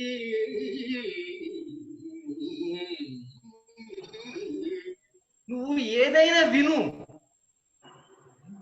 విన్న తర్వాత అది అర్థం చేసుకో. కని అంటే చూడు. ఏం చూడమంటున్నాడు? కల్లా నిజమా. ఎంత అద్భుతంగా సైంటిఫిక్ గురించి చెప్పాడండి ఆయన మధ్యన 13th సెంచరీలో. మన టీవీ చర్చలో ఎవడైనా ఎవడి మాటల్లో వింటాడా? మన నాయకులు ప్రజల గోడు వింటారా? పేషెంట్ డబ్బులు ఎట్లా లాక్కోవాలని చూస్తాడు, కానీ వైద్యుడు కార్పొరేట్ వాటిలో వాడు బాధ ఏంది, యాక్చువల్ ప్రాబ్లం ఏంది చూస్తాడు, డయాగ్నోస్ అయితే. వాడు కాలు నొప్పి అని అంటే నువ్వు గోళీ ఎక్కువ ఎక్స్రే పంపిస్తున్నావు. సో వినడం అనేది ప్రాథమిక లక్షణం. కాబట్టి మనం రాంగ్ విని చాలా గాసిప్స్ మొత్తం తయారైంది. కాకపోతే తింటే చీమ పట్టవచ్చు, లేకపోతే ఈ గ్రహణ మొర్రి కావచ్చు, ఇలాంటి మీరు లిస్ట్ అవుట్ చేయండి. కొన్ని వందలు వేలు ఉంటాయి. చాట బోర్లు వేయకూడదు, పిల్లి ఎదురు రాకూడదు, శవం ఎదురు కాకూడదు. వీటికి రీజన్స్ మీరు ఎత్తుకండి. మీకు ఎక్సర్సైజ్ ఇస్తున్నా విద్యార్థులారా. You find out the reasons. అవి ఆబ్జెక్టివ్ రియాలిటీనా లేకపోతే కేవలము అజంప్షన్సా? సబ్జెక్టివ్ ఇమేజ్ నుంచి వచ్చినాయి. ఆబ్జెక్టివ్ ఇమేజ్ లేకుండా కూడా సబ్జెక్టివ్ ఇమేజ్ ఉంటుంది. అవి ఏమేమి ఉన్నాయి మరి రూల్ అవుట్ చేయాలి. కాబట్టి ఈ యొక్క కమ్యూనికేటివ్ మెథడ్ శబ్ద ప్రమాణం ద్వారా మనకి రాంగ్ నాలెడ్జ్ మొత్తం వచ్చింది. దీన్ని మొత్తం వదిలించుకోవాలి.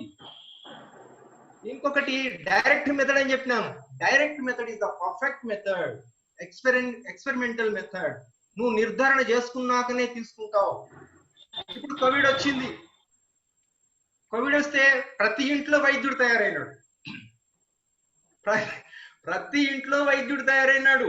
ఒకడు అల్లం వేసుకోమంటాడు, ఒకడు సొంటి వేసుకోమంటాడు, ఒకడేమో మిరియాలు తాగమంటాడు, లేకపోతే ఇంకొకళ్ళేమో ఏది నిమ్మకాయ రసం ముగ్గులో పోసుకోమంటాడు, తగ్గిపోద్దని చెప్పి స్టేట్మెంట్స్ ఇచ్చేస్తారు. ఇవన్నీ కూడా మీడియా కూడా ప్రచారం చేస్తుంది. ఇంకొక ఆయన పెద్ద ఆయన అసలు నేను వ్యాక్సిన్ కనుక్కున్నాను బయటకు వచ్చాడు. ఎంత గౌరవమో చూడండి మన భారతదేశంలో పరిస్థితి. సో ఇవన్నీ యాక్సెప్ట్ చేసిందా ఐసీఎంఆర్? ఫాలో అవుతున్నారా? ఐసీఎంఆర్ యాక్సెప్ట్ చేయదు. ఎందుకంటే ఇది సైన్స్ బేస్డ్. ట్రూత్ గా పర్ఫెక్ట్ గా ఎఫెక్ట్ అవుతుంది అని చెప్పేసి అంటే డోసెస్ ఇచ్చి ఫస్ట్ ఎక్స్పెరిమెంటల్ గ్రూప్ ఉంటది, కంట్రోల్ గ్రూప్, ఎక్స్పెరిమెంటల్ గ్రూప్ ఉంటది రీసెర్చ్ లో. ఈ ఎక్స్పెరిమెంటల్ గ్రూప్ మీద వాళ్ళు ప్రయోగాలు చేసి ఫస్ట్ గా మళ్ళీ అక్కడ సక్సెస్ అయితే మళ్ళీ నెక్స్ట్ గ్రూప్ కి ఇచ్చి డబుల్ బ్లైండెడ్, ట్రిపుల్ బ్లైండెడ్ ఉంటది. ఈ మెథడాలజీ మొత్తం పర్ఫెక్ట్ అయిన తర్వాతనే మెడిసిన్ వస్తుంది. వ్యాక్సిన్స్ వచ్చినాయి మొత్తం అట్లాగే వచ్చినాయి. అది ఎక్స్పెరిమెంటల్ మెథడ్. ఈ విధంగా వచ్చిన దాన్ని డైరెక్ట్ మెథడ్ నాలెడ్జ్ అంటాం. ఇప్పుడు అగ్రికల్చర్ డైరెక్ట్ మెథడ్ సామాన్యుడే ఇచ్చాడు మనకి. ఐ కరెక్ట్ ఎక్స్పెరిమెంట్ చేశాడు కాబట్టి వచ్చింది. సోలార్ ఎక్లిప్స్ మీద ఎక్స్పెరిమెంట్ చేయడానికి ఆ ఉపకరణాలు లేవు. మన కంటికి ఉపకరణాలు కన్ను చూడగలిగే కొన్ని ఉంటాయి. కన్ను చూడలేని వాటిని కొన్ని ఇన్స్ట్రుమెంట్స్, టూల్స్ తోటి మనం చూడాల్సి వస్తుంది. అదే టెలిస్కోప్ వచ్చేంత వరకు తెలియదు మనకి. కాబట్టి సామాన్యుడు హెల్ప్లెస్. కానీ మనం ఇవాళ సామాన్యుడు స్థాయి నుంచి ఆది మానవుడి నుంచి మనం ఆధునిక మానవుడు అంటున్నాం. ఆధునిక మానవుడు కూడా ఆది మానవుడు యొక్క బాట పెడితే ఇంకే దీన్ని ఎవరు మార్చాలి చెప్పండి? ఎవరు మార్చాలా? సంప్రదాయం పేరు మీద, లేకపోతే ఇంకో దాని పేరు మీద, ఇంకో దాని పేరు మీద నేను మారను, సమాజం మాత్రం చెప్తాను అంటే సమాజం ఎట్లా మారుతుంది? నీకు మోరల్ కాన్సెప్ట్ వస్తుంది క్లాసికల్ లో చెప్పడం కోసం. కాబట్టి ఫస్ట్ ట్రూత్ అని తెలియగానే నీది ఎన్ని తరాలు కావచ్చు, కులం, మతం అన్ని పక్కన పెట్టేసి దాన్ని మార్చి నీ ఇంట్లో మార్చాలి. ఫస్ట్ నీ ఇంట్లో మార్చాలి, నీ వీధిలో చెప్పాలి, నీ తరగతి గదిలో చెప్పాలి, నీ తోటి వాళ్ళకి చెప్పాలి. రిపల్షన్ వస్తుంది. yes you face it. అది చేయకపోతే నువ్వు మార్పు రాదు. వేమన్న మీరు నిజంగా వేమన్న పద్యాలు కనుక రీసెర్చ్ చేయగలిగితే ఆయన చాలా చెప్పినాడు. వేదాల్లో ఉన్నటువంటి వాస్తవాలు ఏంటి, లేనిటువంటి ఏంటి, ఏం బుకాయిస్తున్నారు అన్ని చెప్పాడు. 3 వాక్యాలు అని దయచేసి అవి చదవండి. కాబట్టి డైరెక్ట్ మెథడ్ లో మనకు వచ్చే నాలెడ్జ్ కరెక్ట్ నాలెడ్జ్ వస్తుంది. ఇండైరెక్ట్ మెథడ్ లోపల కమ్యూనికేటివ్ మెథడ్ ద్వారా వచ్చిందే చాలా ఫాల్స్ నాలెడ్జ్ ఉంది. వీటన్నిటిని ఫిల్టర్ చేయాలి. ఇంకోటి ఇన్ఫ్లుయెన్షియల్ నాలెడ్జ్ ఉంది. అనుమాన ప్రమాణం కొంతవరకు బెటర్. తార్కిక పద్ధతి అంటాం. తార్కిక పద్ధతి అని అంటే మీకు అందరికీ తెలిసిన ఉదాహరణ చెప్తాను. పొగ వచ్చింది, ఆ నిప్పు ఉందో లేదో నీకు తెలియదు, చాలా దూరం నుంచి పొగ వస్తుంది, ఇక్కడ నుంచి చూసావు, ఒకటి దొరికింది నీకు క్లూ, రెండోది దొరకలేదు, ఎస్ పొగ వస్తుందంటే అక్కడ నిప్పు ఉండి ఉండొచ్చు, ఉందో లేదో డైరెక్ట్ మెథడ్ ద్వారా టెస్ట్ చేసుకోవాల్సింది మళ్ళీ అది కూడా, కానీ కొంత రిలయబుల్ ఇన్ఫరెన్షియల్, ఎస్ అక్కడ నిప్పు ఉండొచ్చు. ఇన్ఫరెన్షియల్ నాలెడ్జ్, ఏ ఆధారం లేనప్పుడు ఇన్ఫరెన్షియల్ నాలెడ్జ్ మీద ఆధారం. మనకి వింటాము, విన్న తర్వాత ఏ ఆధారం లేనప్పుడు విన్న తర్వాత వినింది కూడా వెరిఫై చేసుకో. నువ్వు వినకూడదని మనం చెప్పట్లేదు, విను, వెరిఫై చేసుకో, వెరిఫై ఫస్ట్ దాంట్లోకి రా, డైరెక్ట్ మెథడ్ రా, వస్తే కరెక్ట్ నాలెడ్జ్ ఉంటుంది. ఒకళ్ళ మీద అపోహతోటి ఇద్దరి మధ్య శత్రుత్వం పెట్టాలని చెప్పి ఏమో చెప్తారు, విను, వినకూడదని కాదు, విను, వెరిఫై చేసుకున్నాక రియాక్ట్ కావాలి. ఈ విధంగా వచ్చింది. సో కాబట్టి సార్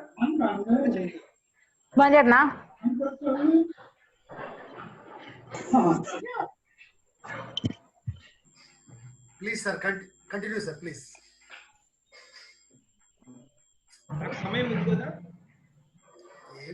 సార్, సమయం ఉంది కదా సార్.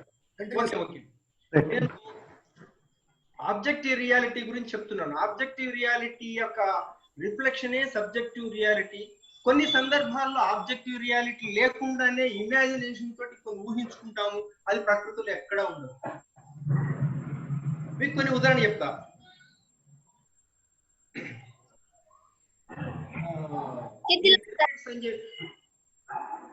వాటిని ఏమంటాం మనము,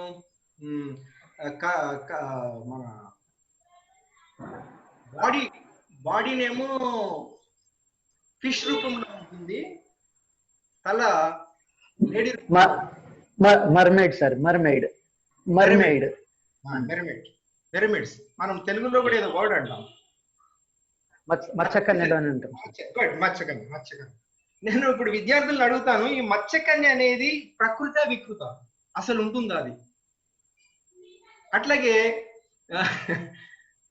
కల్పవృక్షము, కామధేనువు అంటే మనిషి ఆకారంలో తల ఉంటుంది, మిగిలిన బాడీ మొత్తం ఆవు ఆకారంలో ఉంటుంది. ఓకే, ఇవి సాధ్యమా? ఇది క్రియేషన్. ఇవి ఆలోచించండి. కానీ మన బుర్రలో ఉంది సబ్జెక్టివ్ రియాలిటీ, బుర్రలో ఉన్నదాన్ని సబ్జెక్టివ్ రియాలిటీ అంటాం. దీనికి కరస్పాండెంట్ ట్రూత్ నేచర్ లో కానీ సొసైటీలో కానీ can anywhere that you observe. If you observe, let me know. అది భౌతికంగా ఉండగలుగుతుందా? ఇతరులకు మనం చూపించగలుగుతామా? నేను చూశానని కాదు, ఇతరులకు చూపించగలిగేటట్టు మాట్లాడాలి. ఎందుకంటే సైన్స్ అంతే చెప్తుంది, నేను చూసాను నాకు తెలుసు అంటే ఒప్పుకో. సైన్స్ అందరికీ సైన్స్ యొక్క క్వాలిటీ ఏంటో తెలుసా? Universal nature. ఇది నాకు మాత్రమే తెలుసు, ఫిష్ మందు నాకు మాత్రమే తెలుసు, నేను వేస్తేనే ఉబ్బసం తగ్గుతుంది అనేటట్టు సైన్స్ చెప్పదు. పారాసిటమాల్ అంటే ఎనీవేర్ యూ యూజ్ పారాసిటమాల్, ఎక్కడన్నా వాడు, ఎవరన్నా వాడండి, తగ్గుతుంది అని చెప్తుంది. అంతేగాని నేను వేసుకుంటేనే తగ్గుతుంది, మా వారసులు వేస్తేనే తగ్గుతుంది, ఇట్లా చెప్పదు సైన్స్. దానికి ఉన్నటువంటి క్వాలిటీ యూనివర్సల్. ఇంకోటి కూడా ఉంటుంది, వెరిఫికేషన్. ఎప్పుడైనా నన్ను వెరిఫై చేసుకో, తప్పంటే పడే అని చెప్తుంది సైన్స్. కానీ నేను అనే యాంగిల్లో కూడా ఇప్పుడు నేను చెప్పిన ఎగ్జాంపుల్స్ చూపించగలుగుతాను. అంటే ఈ క్రియేషన్స్ ఇలాంటివి అనేకం ఉన్నాయి, మీరు లిస్ట్ అవుట్ చేయండి. ఆబ్జెక్టివ్ రియాలిటీ అంటే is nothing but matter. Simple term లో చెప్పాలి అని అంటే మ్యాటర్ ఉంటే, అంటే ఎందుకోసం చెప్తున్నానంటే మీరు రేపు టీచర్స్ గా డెవలప్ కాబోతారు, కొన్ని సంఘటనలు ఎదురవుతాయి, మీరు ఈజీగా ఈల్డ్ అవుతున్నారు. ఎందుకంటే నేను చూస్తున్నాను, నా కంటెంపరీ ఎంప్లాయీస్ చూసి వాళ్లకు నా భావాలను తొలగించడము చాలా ఇబ్బంది అవుతుంది. ఒకటి చెప్తే ఇంకోటి అర్థం చేసుకుంటారు వాళ్ళు. మ్యాటర్ అంటే ఫిజిక్స్ మ్యాటరా సార్? ఫిజిక్స్ మ్యాటర్ కూడా రిఫ్లెక్ట్ అవుతుంది ఇందులో. నేను చెప్పే matter is nothing but reflecting the objective reality. Matter is nothing but objective reality that is out side of your consciousness. ఇంతే సింపుల్ గా. మీకు బాగా కావాలంటే నేను తర్వాత చెప్తాను. elongated definition also I will explain. మీరు జస్ట్ గుర్తుపెట్టుకోండి, objective reality existed out side of your consciousness. నీ యొక్క మనసుకి, నీ యొక్క చైతన్యానికి వెలుపల ఉండే ప్రతిదీ మ్యాటరే. అందులో కాంక్రీట్ మ్యాటర్ వస్తుంది, అబ్స్ట్రాక్ట్ మ్యాటర్ వస్తుంది. Matter has 2 aspects, one is energy, another is mass. ఈ రెండు కలిసి ఉంటాయి. మాస్ ఎనర్జీగా మారుతుంది, ఎనర్జీ మాస్ గా మారుతుంది. ఆ రెండు కూడా ఒక థింగ్ ఉన్నటువంటి 2 aspects. Energy is a nature. Okay, forces కూడా ఉన్నాయి మనకి, మ్యాగ్నెటిక్ ఫోర్స్. ఇవన్నీ కూడా మ్యాటర్ యొక్క క్వాలిటీస్, మ్యాటర్ యొక్క ధర్మ. ఇవన్నిటిని కూడా నువ్వు రిఫ్లెక్ట్ చేసుకోవచ్చు, వీటన్నిటిని కూడా మెజర్ చేయొచ్చు. ఇదంతా కూడా nature. Space time it's a nature. Space time లో మ్యాటర్ ఉంటుంది, మ్యాటర్ కి చలనం ఉంటుంది. This is totally objective reality. ఈ ఆబ్జెక్టివ్ రియాలిటీలో రకరకాలైనటువంటి ఇన్సిడెంట్స్ జరుగుతూ ఉంటాయి, ప్రాసెసెస్ జరుగుతాయి. ఆ ప్రాసెసెస్ నేను కరెక్ట్ గా అర్థం చేసుకోవాలి. ఈ కొన్ని ప్రాసెసెస్ రిపీటెడ్ గా జరుగుతాయి, వాటిని మనము ఫార్ములాస్ అని కానీ ప్రిన్సిపల్స్ అని కానీ రూల్స్ అంటాం. What is rule? Which repeats again and again in the similar passion, that is called rule. So కాబట్టి వీటన్నిటిని అధ్యయనం చేస్తే మనకి ఆబ్జెక్టివ్ రియాలిటీ అనేది అర్థమవుతుంది. ఇట్లా కాకపోతే ఏమవుతుంది? మీకు కొన్ని ఎగ్జాంపుల్స్ ఇస్తాను, చూడండి. అంటే నేను ఒక వ్యక్తి, మీకు ఒక ఎక్సర్సైజ్ ఇస్తాను. ఒక రాయి నీళ్ళలో వేశాను, అది మునగలేదు, తేలింది. Understood? So I have kept a stone in the water that has not dipped, okay, but it has floated on the water. Because of that stone was stepped by Sri Rama. It has some miracle. అర్థమైందా విద్యార్థులారా? రాముడు పాదం పెట్టిన రాయి కాబట్టి నీళ్ళలో వేస్తే తేలలేదు అని చెప్పేసి ఒకటి మేము ముందర నేను ఉంచాను. దీనికి మీ సమాధానము, ఆ రాయి నేను అక్కడ పెడతాను, ఆ రాయికి చుట్టూ ఒక ఆలయం కడతాను, మీరు అందరు రండి భక్తులు అని చెప్పి నేను చెప్తాను. Then what is your reaction? ఎవరైనా ఒక రెస్పాండ్ కాండి.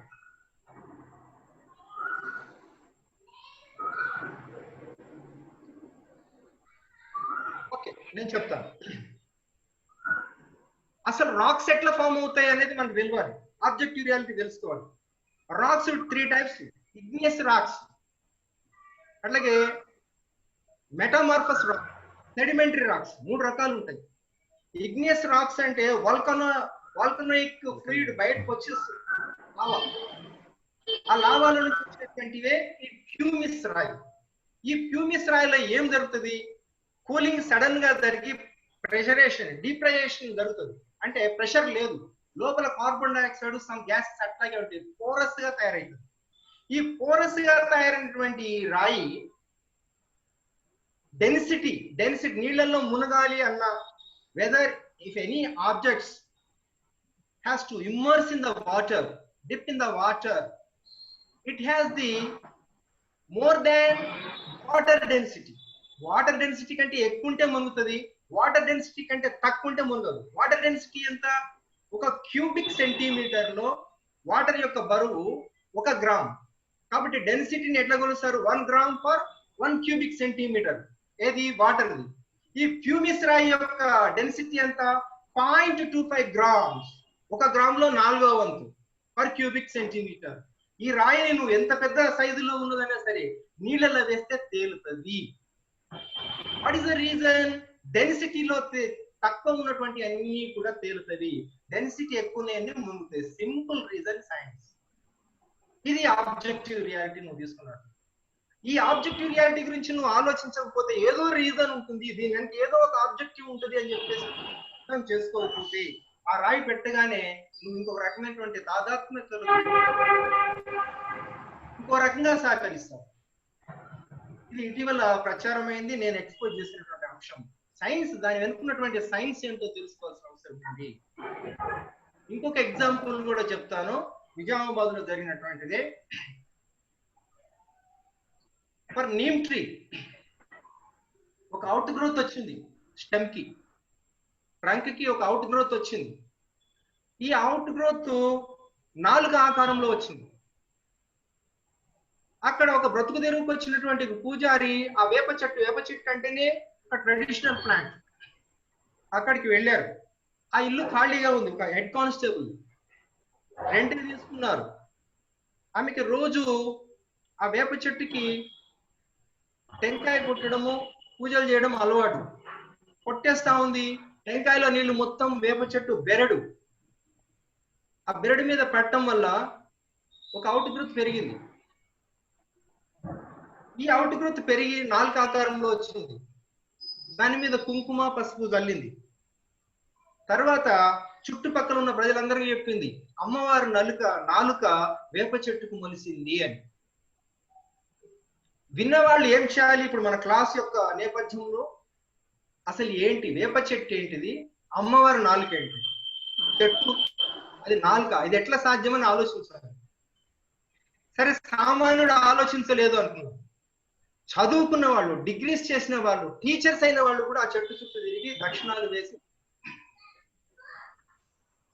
వింటున్నారా? అయితే ఆ విషయం ఆ నోట విని ఒక టీచరు ఎంత స్థాయికి వెళ్ళిపోయింది, ఆ కాలనీ వాళ్ళందరూ కలిసి హెడ్ కానిస్టేబుల్ ని అక్కడి నుంచి తరిమేసే పరిస్థితి, ఆ ఇంటిని గుడిగా మార్చే పరిస్థితి, ఆ వేప చెట్లు ఒక పెద్దగా చూపించే పరిస్థితికి వచ్చేసి ఒక టీచర్ నాకు ఫోన్ చేస్తున్నారు. ఎందుకు ఫోన్ చేస్తారు? ఆమెకున్న బాధ ఏంది? ఈ మత్స్యం ఛేదించమని కాదు, ఇక్కడ గుడి కడితే వాళ్ళకి సౌండ్ డిస్టర్బెన్స్ వస్తుంది, అది ఆమె బాధ. సరే, నాకున్న తాపత్రయం ఏంటి? ఇంత అన్యాయం జరుగుతుంది, ఇంత ఘోరం జరుగుతుంది ఈ కాలంలో, కనీసం నోరు పీగిపోతే ఎవడు who has to bell the cat అన్నట్టు అందరూ తప్పించుకుంటే ఎట్లా అని చెప్పి నేను ఒంటరి పోరు చేస్తాను. వేలాది మంది మధ్య ఒంటరి పోరు చేస్తాను. అక్కడికి పోయి ఇది ఏమీ లేదు, ఇది ఒక మష్రూము డెడ్ బాడీస్ మీద మొలుస్తాయి, ఇది ఫంజీ ఫ్యామిలీకి చెందినటువంటిది అని చెప్పేసి అది తీసి విరిచి చూపించాను అందరికి. అరే ఇట్లనా అని చెప్పేసి అనుకున్నారు. అప్పటికే డబ్బాలు నెయ్యిలు పోసారు, డబ్బాలు కానుకలు వేశారు. కొన్ని అనుబంధ సంస్థలు, ఈ మతానికి సంబంధించిన అనుబంధ సంస్థలు దీనికి దన్నుగా వచ్చినాయి. విపరీతంగా భక్తులందరూ రియలైజ్ అయ్యారని చెప్పిన విషయాలన్నీ కూడా. కానీ దీని చుట్టూ ఉన్నటువంటి ఈ యొక్క మూఢనమ్మక, ఈ సూపర్స్టిషన్ వీవ్ చేయడం వల్ల వచ్చే బెనిఫిట్స్ కొంతమంది లాస్ అవుతారు. వాళ్ళకి కూడా తెలిసి ఇది ఫాల్స్ అని, కానీ దాని ద్వారా వచ్చే బెనిఫిట్స్ ఉన్నాయి, అవి పోయినాయి వాళ్ళకి. కాబట్టి వాళ్ళు కూడా నా మీద దాడి చేయడం జరిగింది. నేను దాడికి కూడా వెరవను, చెప్పాను ఫస్ట్. మనం ఇంట్లో ఎడ్యుకేట్ చేయాలి, వీధిలో ఎడ్యుకేట్ చేయాలి, అయితేనే రియల్ టీచర్. అంతేగాని నేను ప్రశ్న జవాబులు మాత్రమే లెసన్ చెప్తాను, ఏదో మార్కులు వస్తాయి, ర్యాంకులు వస్తాయి అంటే సొసైటీ ఈ విధంగానే కొనసాగుతుంది. అది కాదు. అది చేసిన తర్వాత నాకు ఫోన్ చేసినారు హెడ్ కానిస్టేబుల్, సార్ మీకు ధన్యవాదాలు సార్, నా ఇంటిని కాపాడారని చెప్పి ఆయన. తర్వాత అది ఈనాడు సాక్షి పేపర్లో మొత్తం 2 రాష్ట్రాల్లో ఆ స్టోరీ వచ్చింది, ఛేదించినట్టుగా. అంటే చూడండి, మనం ఛేదించకపోయినట్లయితే ఇది ఇవాళ అది పెద్ద టెంపుల్ గా మారుతుంది. ఇలాంటివి అనేక ఎగ్జాంపుల్స్. ఒక కళాశాల, ఇంకో మనకు ఎగ్జాంపుల్ చెప్తాను. ఒక కళాశాల నిర్మించుకున్నారు. ల్యాబ్ ఒక దగ్గర నుంచి ఇంకో దగ్గర షిఫ్ట్ కావాలి. ల్యాబ్ షిఫ్ట్ అవుతున్నప్పుడు స్పెసిమెన్స్ ఉంటాయి, snakes, that is naja snakes. Formalin liquid లో దాన్ని భద్రపరుస్తారు. ఆ పాములు ఎట్లా ఉన్నాయి? పడగ విప్పినటువంటి పాములు తెచ్చి స్పెసిమెన్స్ గా పెట్టారు. ఆ కార్మికుడు labour while bringing that specimens to the new building, by faulty he dropped down that wall from his head. అవి ఏమైనాయి? పగిలిపోయింది jar. When jar is broken, that snakes were, the specimens were fallen on the earth. Then this was intimated to the principal. What principal said? So what is the use of with that snakes? Then throw it away in the street. పక్కన ఉన్న పూలాంగులో అది పడేసినారు. ఆ పూలాంకి వరద వచ్చింది. ఈ వరద ఈ పాములను మొత్తం తీసుకుపోయి ఇక్కడ దాస్ నగర్, ముబారక్ నగర్ దగ్గర దాస్ నగర్ ఒక బ్రిడ్జ్ ఉంటుంది. ఆ బ్రిడ్జ్ దగ్గర మేట వేసినాయి వాడని. ఆ ఇసుక తీసుకురావడానికి కార్మికులు వెళ్ళారు. కార్మికులు పవడతోటి తవ్వేటప్పుడు ఈ పాములు బయటపడ్డాయి. పాములు ఎట్లా బయటపడ్డాయి? పడగతోటి బయటపడ్డాయి. సామాన్యుడు అరే చనిపోయింది పాము పడగ విప్పిందంటే ఇందులో మార్చం ఉంది. కాబట్టి అది దాస్ నగర్ లో మొత్తం చెప్పాడు. జనం మొత్తము రెడీగా వచ్చేసినారు, టెంకాయలు బత్తులు అన్ని తీసుకొని వచ్చేసినారు. ఆ పాముల్ని ఒక వేప చెట్టు కింద పెట్టారు. ఇంకా ఒక 2 రోజులు జాతర. అయితే ఇది పోయి మేము ఎక్స్పోజ్ చేస్తాం, చనిపోయిన పాములు అని చెప్పేసి. తర్వాత కలెక్టర్ అశోక్ గారు ఉన్నారు, ఆయన కూడా గుడి కట్టడానికి సిద్ధమైనాడు. ఆయనకి చెప్తే ఓ ఇట్లా అని చెప్పి ఆయన సర్దుకుంటున్నాడు. తర్వాత ఇది విశ్వశాంతి కాలేజీకి వెళ్ళి ప్రభాకర్ నాకు తెలుసు, అయ్యా ప్రభాకర్ ఇటువంటి మూఢనమ్మకాలు ఉన్నాయని చెప్పి స్టోరీ నేను చెప్తే ఆయన అన్నాడు, ఆ పాములు అవే సార్, ల్యాబ్ కన్స్ట్రక్ట్ చేసేటప్పుడు పడిపోతే నేనే వేయించాను సార్ అని. This is the truth. మీరు ఇటువంటి అది ఎక్స్పోజ్ చేయకపోతే అక్కడ ఒక గుడి అయ్యేది, ఆ అమ్మవారి నాలుగు ఎక్స్పోజ్ చేయకపోతే అక్కడ ఒక గుడి అయిపోయేది. చాలా రకరకాల కేసులు తీసుకుపోయేవాళ్ళు, ఏది పిల్లలు పుట్టని వాళ్ళు, జబ్బులు నయం కానివాళ్ళు, లేకపోతే కరోనా ఎట్లా తగ్గాలనుకునే వాళ్ళు, ఈ రకరకాల కేసులు మొత్తం అక్కడికి వెళ్తే అదొక ఫాల్స్ న్యూస్ వస్తా ఉండేది. ఈ ఫాల్స్ న్యూస్ మొత్తం స్ప్రెడ్ అవుతూ ఉండేది. దయచేసి విద్యార్థులారా, ఏదైనా సరే మీకు తెలిస్తే తెలియకపోతే అది దాని వెనుక ఏదో ఒక రీజన్ ఉంటుంది. ఆ రీజన్ ను సైంటిఫిక్ గా ప్రాక్టికల్ గా తెలుసుకునేంత వరకు మనము వేచి చూద్దాం. దాని వెనుక ఏదో ఒక రీజన్ ఉంటుంది అనేటువంటి దగ్గర ఆగండి. అన్ని తెలియాల్సిన రూల్ లేదు ప్రతి ఒక్కరికి. దాని వెనుకున్న ఆబ్జెక్టివ్ రియాలిటీ ఏంటో తెలుసుకుందాము. అది తెలుసుకునే వరకు వెయిట్ చేద్దాము. తెలిసిన వ్యక్తులు ఎవరైతే ఉంటారో వాళ్ళని అడుగుదాము. ఓకే, ఒక 10 మందిని అడుగుదాము, తెలుసుకుందాము, రెఫర్ చేద్దాము. ఇప్పుడు ఎందుకంటే సైన్స్ అండ్ టెక్నాలజీ చాలా అడ్వాన్స్ అయింది. మీకు వికీపీడియా కావచ్చు, లేకపోతే అనేక రకాలైన యాప్స్ ఉన్నాయి సైంటిఫిక్ నాలెడ్జ్ ఇచ్చేటటువంటి.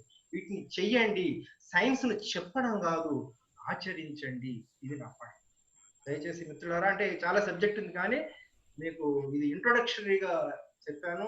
రామాచారి గారు కోరడంతో చాలా ఆనందం వేసింది. ఎందుకంటే నాకు టీచర్స్ తోటి ఇంటరాక్ట్ అవ్వడం చాలా ఇంపార్టెంట్. ఎందుకంటే మీ మల్టిపుల్ వేలో that you send the message, ఇది మీకు చాలా ఉపయోగపడుతుందని చెప్పేసి ఫీల్ అవుతున్నా. ఇంకేమైనా సందేహాలు ఉంటే, సమయం ఉంటే చెప్పండి. Yes, sir. We have the time, sir. Thank you very much, sir. Really, you enlightened so many things for our trainees and also staff. Principal garu, yeah. విస్తృతంగా చాలా డీటెయిల్ గా మా ట్రైనీస్ కి ఈరోజు మీరు సైన్స్ రియాలిటీ, ఈరోజు ప్రపంచం అంతా కూడా ఏది what is real, what is unreal, what is science, what is not science అనేటువంటి ఒక the deep discussions is always it is happening, but people are unable to come out of that the questions due to media కావచ్చు, public కావచ్చు, ఇవన్నిటి వల్ల. అయితే being a students we should have our own, whatever it may be, the personal beliefs we had, but when you are teaching the students there should be reasoning and analytical thinking. దాన్నే మనము ఇప్పుడు analytical thinking అంటున్నాము, creative thinking, critical thinking. What is right, what is wrong, this is a critical thinking. ఇప్పుడు మనము you can, of course people may say many things, but you have to critically evaluate that particular incident or particular news, then you have to take the decision. ఈ మధ్య కాలంలో even religious aspects లో కూడా మనకు videos వస్తుంటాయి, ఒకరి మీద ఒకరు ఇంకో రకంగా రకరకాలుగా. అది చూస్తే చివరికి వాస్తవం ఏంటనేది అంటే డిఫరెంట్ గా ఉంటుంది. కాబట్టి now we people are living in a with single stories.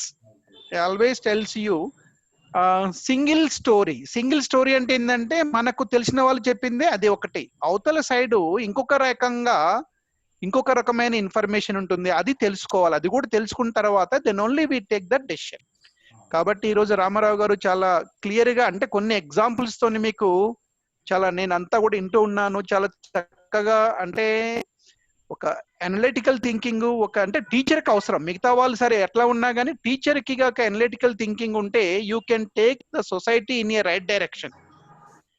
అందులో మీరు టీచర్ ట్రైనీస్ కాబట్టి, ఫ్యూచర్ లో టీచర్ అయ్యేవాళ్ళు కాబట్టి, ఏ విషయమైనా కానీ ఇప్పుడు ఈవెన్ టీచింగ్ కూడా మనం మొన్న అనుకున్నాం, టీచింగ్ కూడా ఏది కరెక్ట్ టీచింగ్, ఏది correct method, unless you practice it, unless you experience it. అందుకనే మనం ఎక్స్పీరియన్షియల్ లెర్నింగ్ అంటున్నాం.